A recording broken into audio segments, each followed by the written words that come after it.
just I'm just grateful that I haven't actually travelled during this tour and been caught on the wrong side of the border when it shut.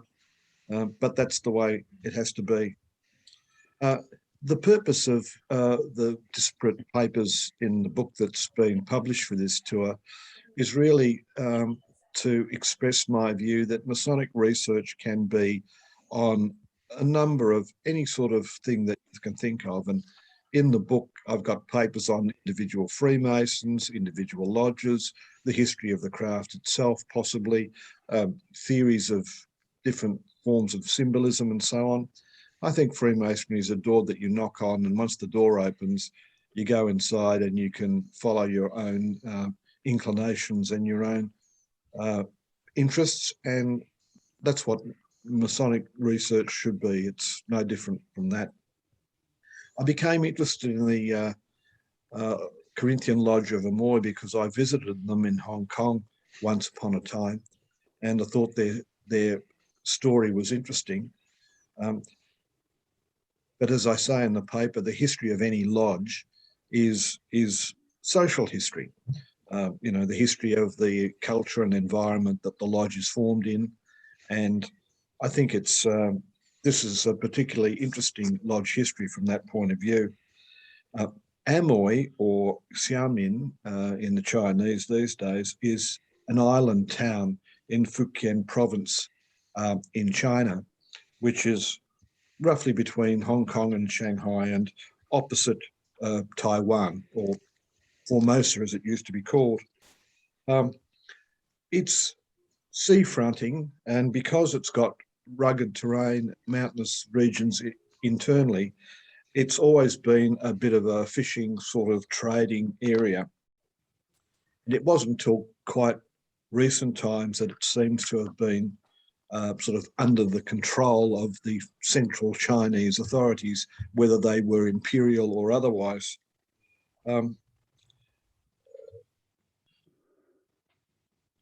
Fujian, this province, as I say, is relatively poor, and it's always been a bit of a trading centre. Portuguese trade reached China in 1517, and Canton was close to them in 1522, and so hence the reason they eventually settled in Macau in 1557. In the early 16th century, of course, the Dutch were settling on the islands between Amoy and Taiwan, and then we're really starting to say in the 17th century, a lot of international trade started up with Chinese junks trading into those particular ports. The English East India Company was chartered in 1600, but it really wasn't till the late 1600s that English imports of tea from China were regular out of this particular port.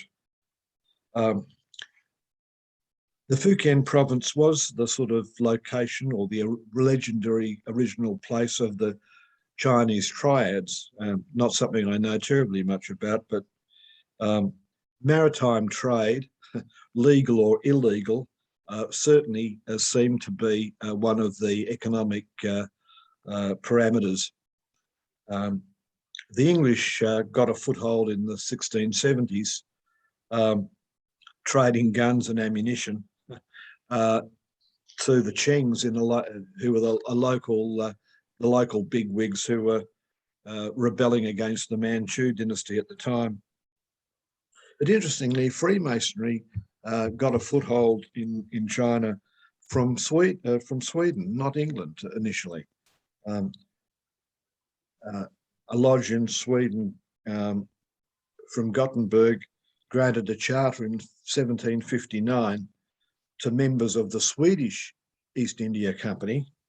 They had a ship called the Prince Carl, who was going to trade in Canton for the 1760 trading season, and the charter said that they could meet as masons wherever the ship came ashore.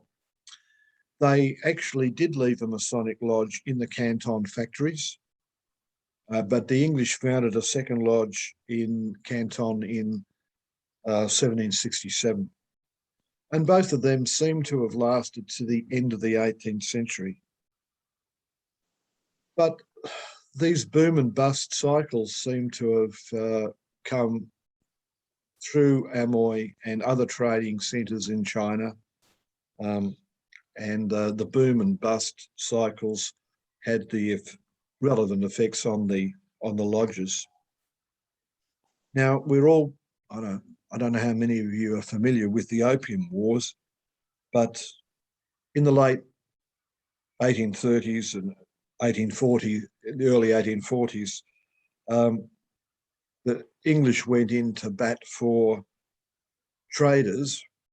One example is the Jardine Matheson and Company, who were trading opium and so forth, initially smuggling and then trading opium and other goods up and down the Chinese coast. The Chinese didn't take kindly to this, but they were defeated in that war, and Amoy and Shanghai were opened to English trade in 1843. And of course, as we all know, Hong Kong was actually ceded to the English for 150 years at that time. These were called so-called treaty ports, and the numbers of treaty ports increased over the years with European trade. There were 2 lodges in Hong Kong and 1 in Shanghai. The British consul at Amoy from 1844 was a fellow by the name of Rutherford Alcock, but he lived on Kulangsu Island, not on Amoy Island itself. His successor, Consul Lay, moved the consular residence to Amoy when Alcock moved on to Shanghai.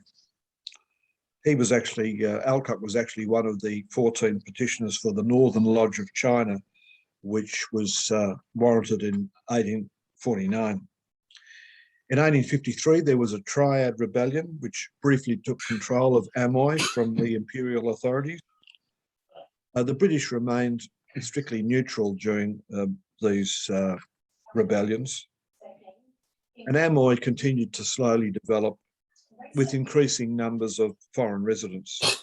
A particular thing in terms of immigration at this time seems to be the immigration of Straits Chinese, or what were called Straits Chinese. These are Chinese from Malaya, who were actually new British subjects at that time in the 1850s. By 1874, there were 4 English lodges in Hong Kong, 3 in Shanghai and 1 in Xinjiang. And there was also a lodge warranted from the Grand Lodge of Massachusetts. There was a German lodge and 2 Scottish lodges in Shanghai and another Scottish lodge in Hankow. The English District Grand Lodge of Hong Kong was formed in 1875 by dividing the District of China into 2. But the Southern District didn't have any lodges outside Hong Kong. In 1878, there was a petition for the Ionic Lodge of Amoy. It was numbered 1781 on the Register of the United Grand Lodge of England and consecrated in December that year. It had 29 members, 14 founders and 13 initiates. And at the District Grand Lodge meeting of December 1879, it seems that there was already a Corinthian Lodge of Amoy, which is the one we're talking about, had already been working at that time under a provisional warrant. And surprise, surprise, the petition for a new warrant came from the Ionic Lodge of Amoy. The worshipful master and the wardens wrote to the district grand master in November 1878, and I quote this because I'm not sure that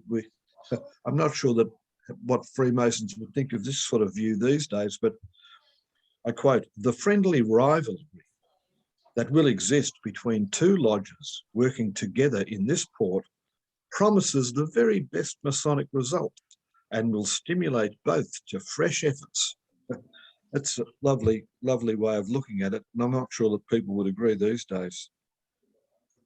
Uh, Albert Lee was the first master. He came from Zetland Lodge in Hong Kong. The senior warden was a bloke of William de Saint Croix of Northern Lodge of China, and the junior warden was William Charles Howard from Tuscan Lodge. The petitioning brethren were Herbert Giles, and I'll come to him again later on, Henry Aeneas Sidford, and I'll come to him a little bit later as well, Kirkwood, Corder, Paulson, all from Zetland Lodge, Henningsen from the Lodge North Star of Copenhagen, Penrose from Royal Sussex, and Mole from Cosmopolitan Scottish Constitution. Interestingly, of these guys, of the 11 petitioners, 8 had already been petitioners for Ionic Lodge. At the first meeting, there were 14 joining members. They had a busy year. They'd had, by the following December, they'd had 3 initiates and 2 initiates in January, 4 initiates in February, 3 initiates in March. So, and this was all before the lodge actually could possibly have received its warrant from its final warrant from England. Interestingly, in the lodge records, the 5th initiate in the lodge was a fellow by the name of Hormundsg Rustum G. Dover, and the suggestion is that he was a Parsi. So, as all the petitioners are obviously Europeans, it seemed to me an early indication that the lodge, or this particular lodge, was prepared to be open in respect of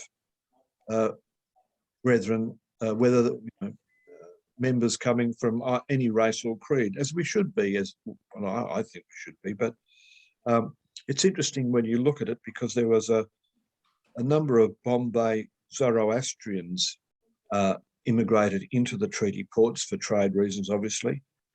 And then there was a second Parsi, a brother Jamsetji Merhibye Fajifar, was initiated a few years later. But I'll come to the sort of multicultural aspect of this lodge a little bit later.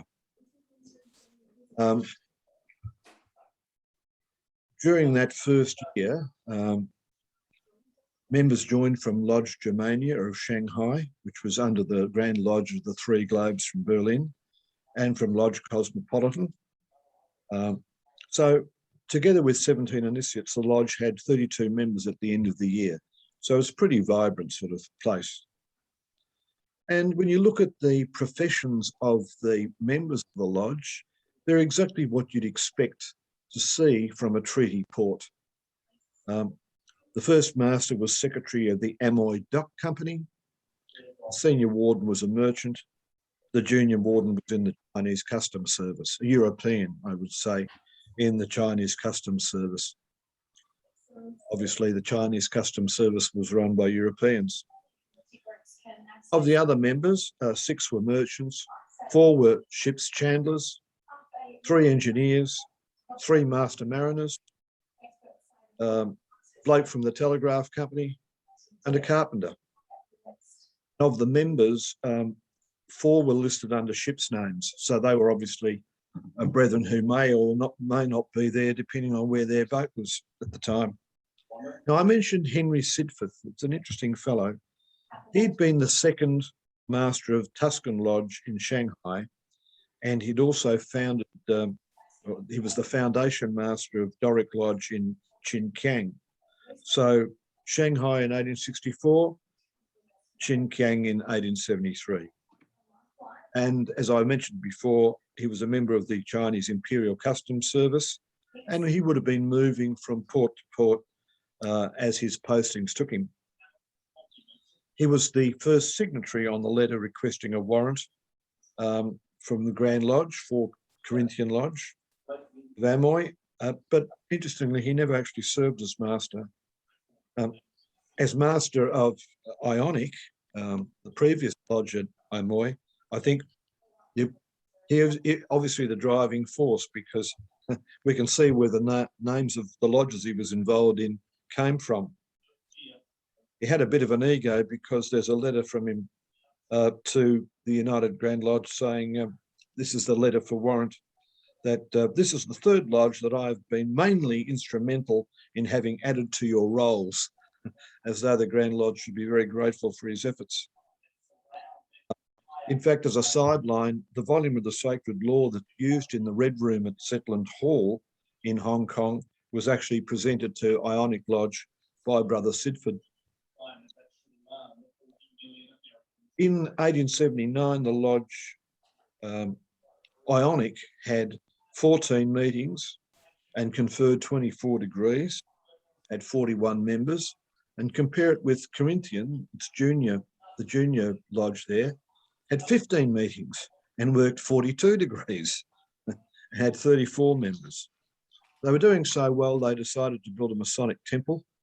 In about 1880, the cost was $6,000, and it was completed in time for the installation meeting in December of that year. Now, I also mentioned Giles, the master of Ionic Lodge of Amoy, and at one stage he was also senior Grand Warden. He published a book himself called Freemasonry in China in 1880. And as a sideline, not really a part of the history of the lodge at all, but it's interesting that things that he points out. I don't know how familiar you are with Chinese philosophy, but in the 7th century BC Book of History, the usage of compasses, square, and the man of the level is highlighted. Maybe these are just archetypes that move from culture to culture, but it was an interesting thing that I found. Even Confucius, in his discourses, talks about transgressing the limits of the square. Mencius, another Chinese philosopher, taught the figurative application of the square and compasses to a man's life. And a book called The Great Learning, which dates to about the 4th century BC, taught that a man should abstain from doing to others what he would not they should do unto him. Pretty universal view, but it was actually called in that book the principle of acting on the square. There's another sideline.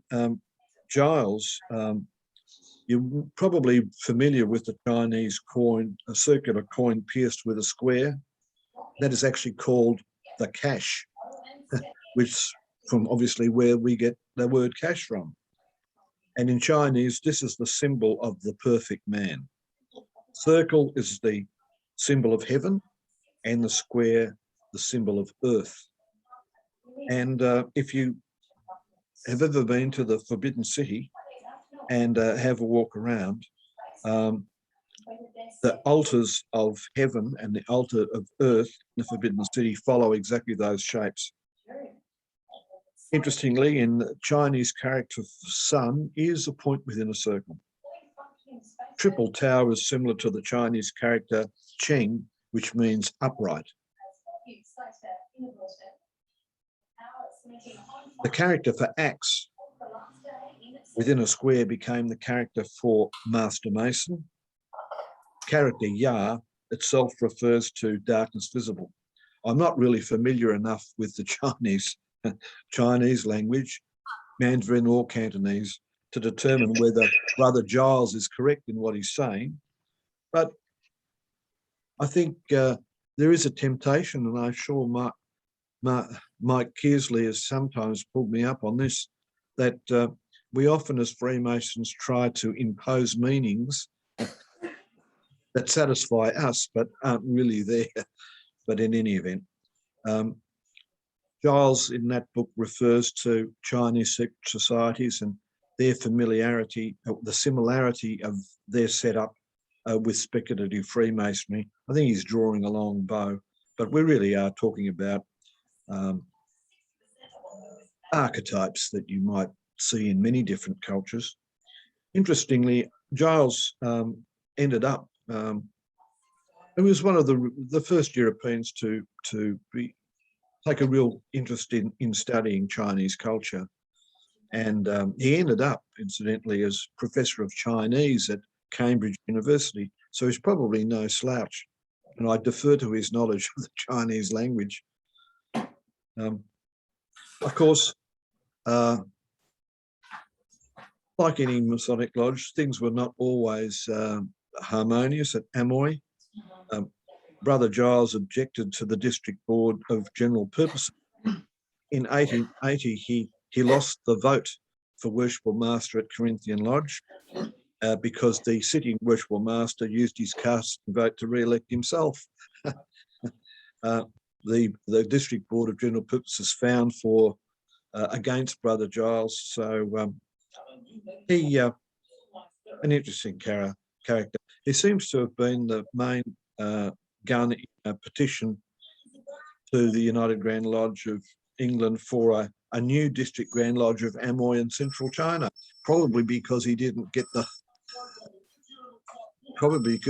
his way with the District Board of General Purposes. So he thought, well, let's set up another Grand Lodge or District Grand Lodge. Anyway,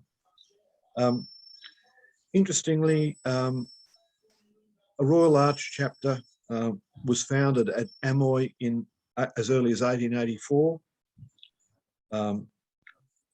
And again, I was making some mention of the importance of multiculturalism in the lodge. The first Chinese brother in Corinthian Lodge of Amoy was Li Kong Tay, who joined in 1895. He was a joining member, actually, from the Netherlands Constitution. He was a merchant and seems to probably have come from Malacca or the Dutch East Indies. And the Amoy lodges seem to take a Chinese membership seriously. And they actually wrote to the District Grand Secretary about it. There's the record of the District Board of General Purposes from May 1898. And I'm going to quote this because I think it's interesting. With reference to the letter from the lodges in Amoy as to the desirability of initiating Chinese, the following resolution was adopted. 1, that the reason for the admission of Chinese, which was taken to be expediency, is bad. 2, the revolution in Manila has brought Masonry into disrepute. 3, in the present state of the Chinese Empire, it would be inadvisable to give any facilities for Chinese to become Masons. The background of it was that the governor of Hong Kong at the time was having difficulty controlling potential revolutionaries from both China and Philippines using Hong Kong as a base. But frankly, well, what do we call it? The racist attitude that you can confuse Spanish-speaking Filipino Masons with a very small minority of Chinese members in the English craft lodges in Amoy. There's just no comparison. And no doubt the lodges in Amoy were seeking to expand membership, and the area was declining in the late 1800s from its peak trading times. A resolution was passed in January 1902 to return Ionic's warrant, and it was erased. But the Amoy chapter detached from Ionic and was attached to Corinthian Lodge. But as I say, Amoy was itself declining as a port. Better shipping, better technology meant it was being bypassed. And the connection of, well, in China at that time, major towns were being more connected by railroads. So there was a sort of decline in local shipping needs. In 1912, the lodge had to raise a loan to keep the building in adequate repair. There was rapid population turnover, and a number of Masons in 1913 had the idea of founding a lodge in Swatow, quite a number of them from Corinthian Lodge. There was at that time an increase in the number of treaty ports actually operating, and basically Amoy was losing its resident European population. Of course, in the 1920s, Amoy also suffered from the general political disturbances in China. Chiang Kai-shek's Kuomintang turned on the communists in the 1920s. The communists were defeated in their, they were attacking Canton and Amoy and were repulsed, but the principal Chinese banks and businesses temporarily moved their offices to the international settlement on Kulangsu Island. Amoy itself was put under the administration of the Navy during these Civil War times, and but the interior of the Fujian province was pretty badly hit. Generally speaking, the communists terrorised the countryside. It sort of extorted. You had different warlords and communists extorting taxes from farmers and merchants, and of course trade and agriculture pretty much were stifled. It was, in fact, the cause of the Long March was actually the fact that in 1928, the Kuomintang drove the communists out of Fujian province, and that initiated the Mao's Long March. But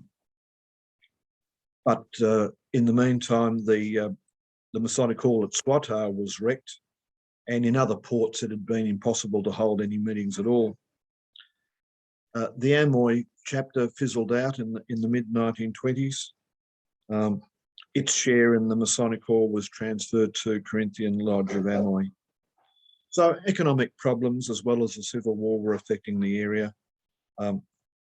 Almost all imports by this time at Amoy were really for the district. So there wasn't any sort of through trade or great exports from that area at the time. There were lots of the locals were moving to Malaya and the Dutch East Indies to work in the tin and the rubber industries. So it was a general feeling of decline, and by the late 1920s, the lodge only had 20 members.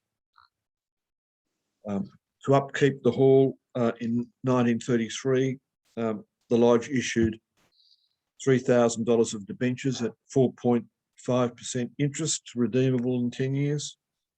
But by that stage, the membership was about 14. And as I say, members left on transferring to other ports. There was a high turnover. Now, this brings us to the Second World War, which I think is one of the very interesting things about this particular lodge.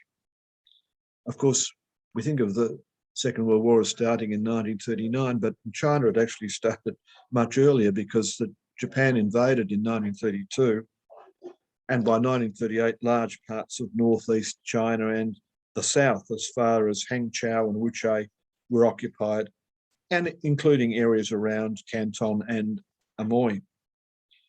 Of course, the rape of Nanking in 1937 is probably the worst known atrocity carried out during the Japanese invasion, but there were many others, including at Amoy itself. But interestingly, the Japanese tended to leave what were called the foreign concessions, the treaty ports, alone. Brother Le Patorel, who was worshipful master in 1932 and again in 1941, made it to Hong Kong to report to the District Grand Lodge meeting in January 1939. Although the lodge at that stage had fallen to 10 active members, by 1940, the lodge meeting in Swatow moved to Hong Kong, but the lodges in Amoy seemed to linger on. Amoy was, by 1940, actually in a state of siege, but The representatives of the District Grand Lodge had still gone to install the worshipful master, as a good Grand Lodge should, you know, good on them. The last pre-war meeting of the District Grand Lodge was January 1941, and the District Grand Secretary sent off the last annual return from Corinthian to London in June 1941. Interestingly, at that stage, the membership of the lodge was about 55, but the most recent joining member had already joined the army in Canada. The last initiation before the occupation was Brother Peterson on the 2nd of November 1941.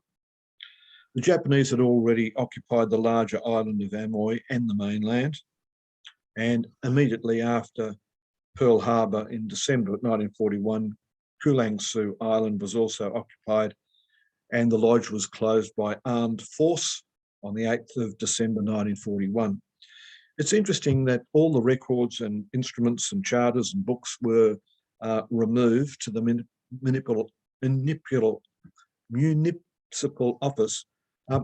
There seems to have been a thing in Japan, as in Nazi Germany, with a great sort of anti-Masonic feeling. Really don't understand why this would have occurred in Japan. I have some sort of understanding of it in Nazi Germany, but in any event, the lodge effects seem to have gone to an anti-Masonic exhibition in Japan. A past master by the name of Robert Tully remained behind when the Europeans were evacuated to look after the English Presbyterian mission property and keep an eye on the lodge. Brother Geacock arrived in Amoy exactly at this time, having been ordered by the Admiralty to leave Hong Kong. Unfortunately for him, his ship was intercepted by a Japanese destroyer and escorted to Amoy. And for the next 18 months, he was a guest of the Japanese Navy and lived in the hospital on Kulangsu. Generally speaking, in this occupation, the Japanese did not intern foreign civilians. The European residents seem to have been confined to their houses and even retained their servants and so on.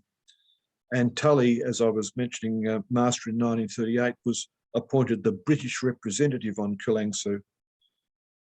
In 1942, as I was saying, the foreign citizens were repatriated, but he remained behind, partly to help a group of elderly retired British who refused to leave. There was one member of the lodge also remained, Brother Anderson. He was a missionary and remained at the missionary school. I don't know all of his history, but he's the only member of the lodge recorded, and there's a plaque for him at Zetland Hall in Hong Kong as having been killed as a result of enemy action. After the war in 1947, the Hong Kong and Shanghai Bank wrote to the Grand Secretary advising they still held the lodge's title deeds. Now, Chiang Kai-shek had abolished the treaty ports sort of situation. But interestingly, this lodge was able to re-register its title in 1949. And just as an aside, the 3 Chinese characters on the registration can be literally translated as Upright Way Academy. Which is a lovely way of describing a Masonic lodge. There was a bit of discussion at the time with the District Grand Secretary about moving the lodge to Hong Kong. Whilst the Chinese nationalists didn't like the presence of the British in Hong Kong, it really was ceded territory.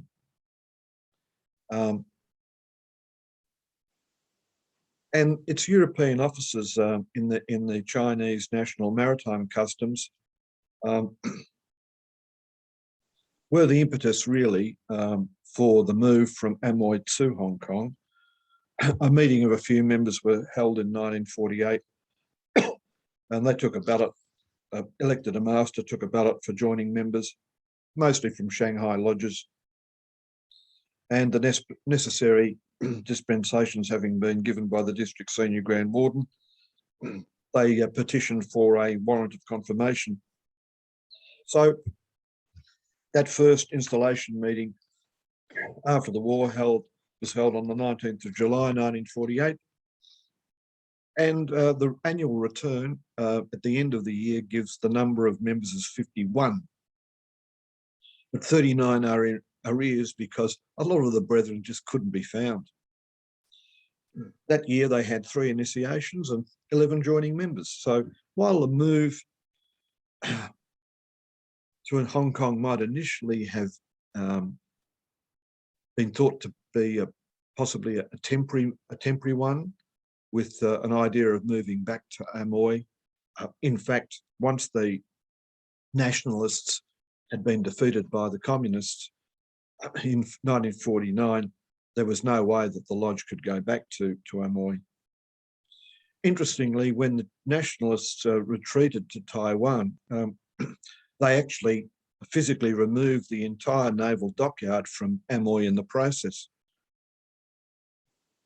There had been a Grand Lodge of China founded in 1949 in Shanghai, out of 6 regular Filipino lodges, which met there. Excuse me, I'm getting a bit thirsty. I need to have a little sip.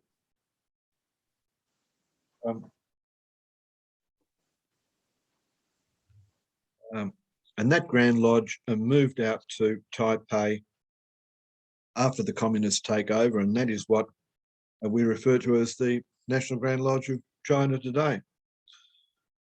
The joining members from Shanghai to Corinthian Lodge dried up, obviously, after the war, but on the 20th of October 1952, one of 3 candidates for ballot was Mr.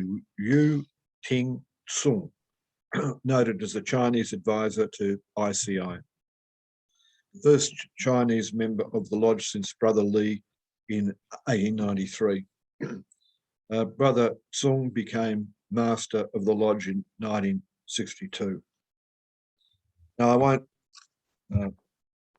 bore you with scads and scads of stuff about masters from 1962 to today, but the lodge still meets in Hong Kong, and I think has a very interesting history. A history not just of the lodge or its members, but a history of putting the lodge in the context of that multicultural flux. The troubles of China politically and militarily, and the European influence in that particular area. So I think that's enough from me. The point of these things is not for me to enjoy the sound of my own voice, but to have a discussion, or if you want to ask some questions, I hope I'll be able to answer them.